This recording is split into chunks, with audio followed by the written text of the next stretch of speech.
Ready or not, it's preseason time for the Cincinnati Bengals. That's right. Preseason game number 1 is tonight. Here's what I'm going to be watching for in a matchup between your Bengals and the Green Bay Packers.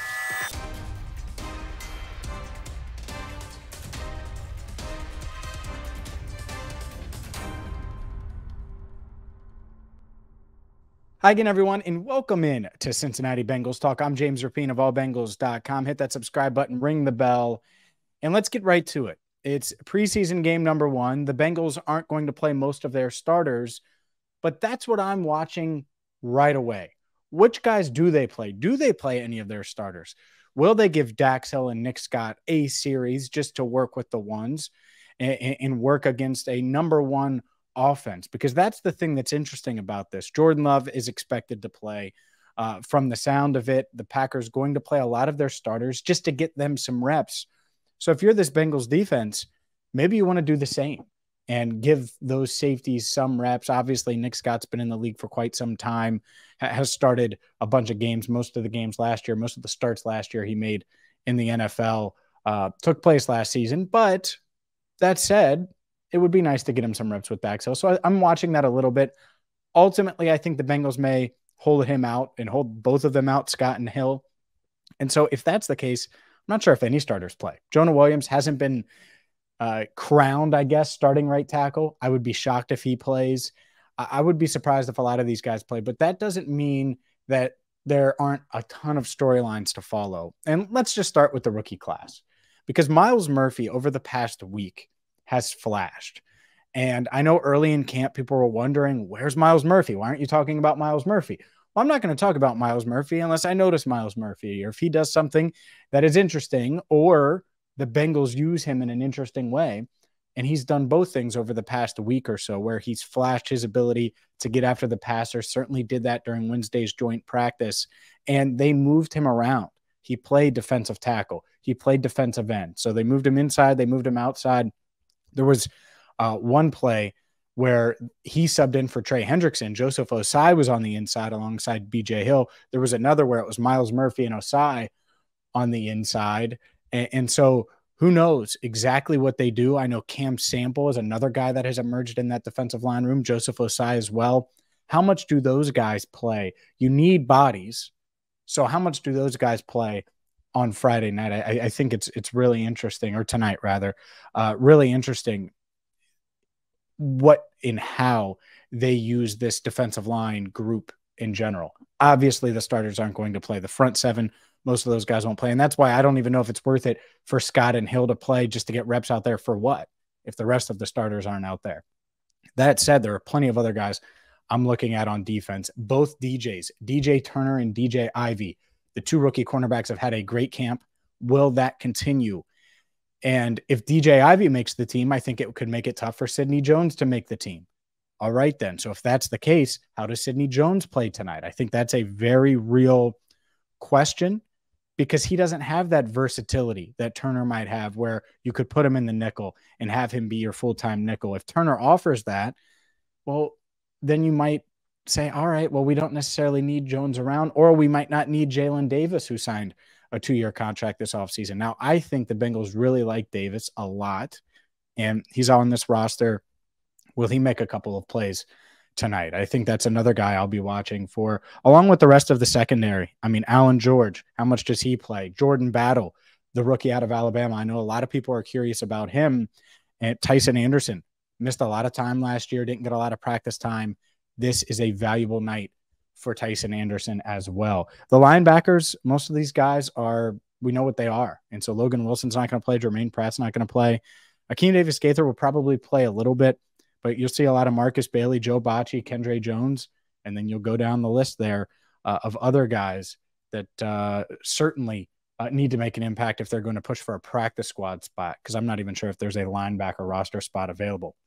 On offense, well, let's continue with the rookie class. Charlie Jones, Chuck Sizzle, Andrei Iosivas, Yoshi, both guys have impressed throughout training camp.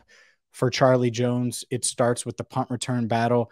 That's his quickest path to playing time, is being the starting punt returner.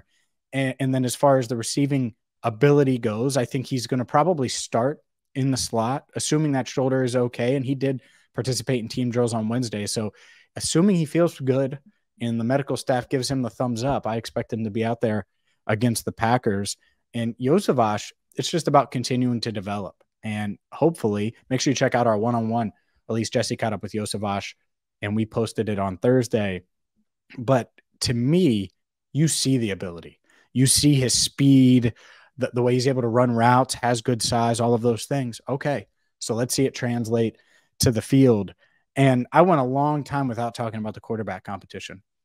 This quarterback competition it's tough because you're seeing these guys with the ones, and depending on who's with the ones on what day, that guy usually looks better, and rightfully so.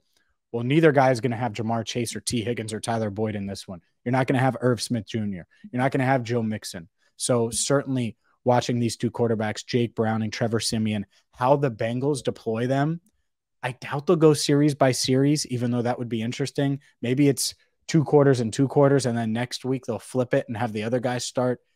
And then the backup, whoever starts, let's say Browning starts this week, he comes in at halftime next week or after halftime. So we'll see how they do that part of it. But it's certainly interesting to kind of monitor how they platoon these guys.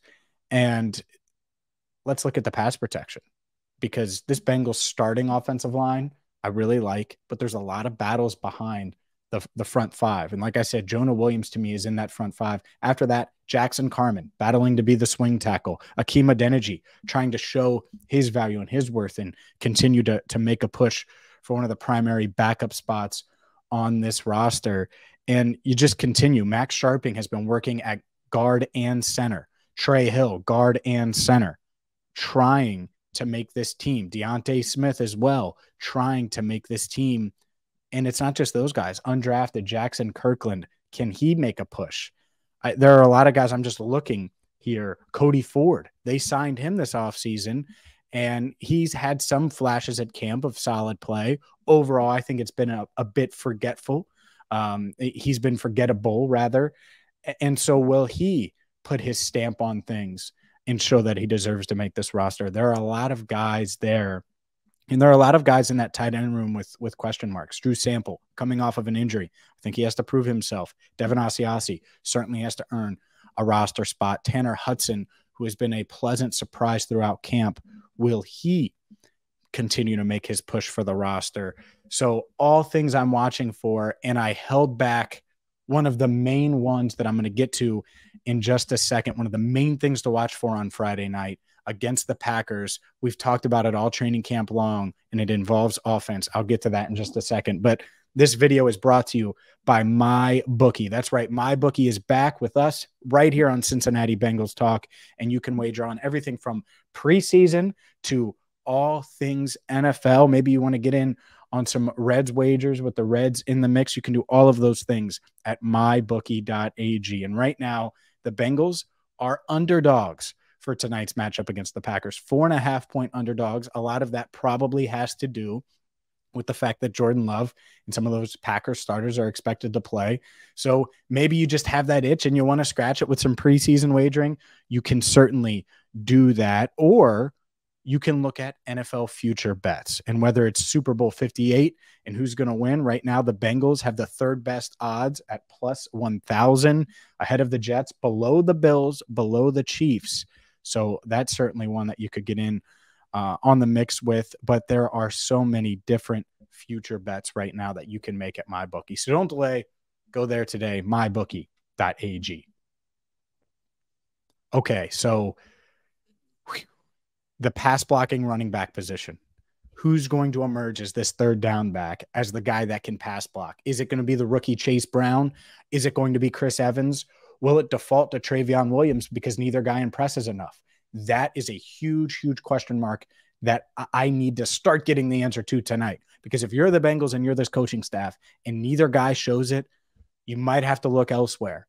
And so this is a big, big night. One, Chase Brown, he could go from 20% of the snaps on offense and being on the field for 20% of the snaps this season to 40 if he can show he can be a primary pass blocker. I really believe that. He can take a lot of those Samaje Perine snaps, even some of the Joe Mixon running the ball snaps, because he's explosive, because he gives them a different style, if he can show that he's a quality pass blocker. So we will see if he can do that. And if not, well, Chris Evans, you got to take the bull by the horns here if you want to make this roster. I think it's very much up in the air whether or not Chris Evans makes this roster. Former 6th-round pick. They love his skill set. They love his ability to catch out of the backfield. Certainly love his route running ability. He had a nice run up the gut on Wednesday in the joint practice. That's what they need to see. Can he run between the tackles? Will he run with discipline? Will he be disciplined and effective in pass pro? So those are two guys I'm certainly watching for. Big night for the Bengals running backs, the Bengals running back room. Running backs coach Justin Hill does a great job with those guys. I believe he's one of the better running backs coaches in the NFL. All right. So now which guy emerges? Because Joe Mixon is going to be on the field a ton this season, but there's a lot of snaps where he's not going to be on the field, and we know that. So how does it work?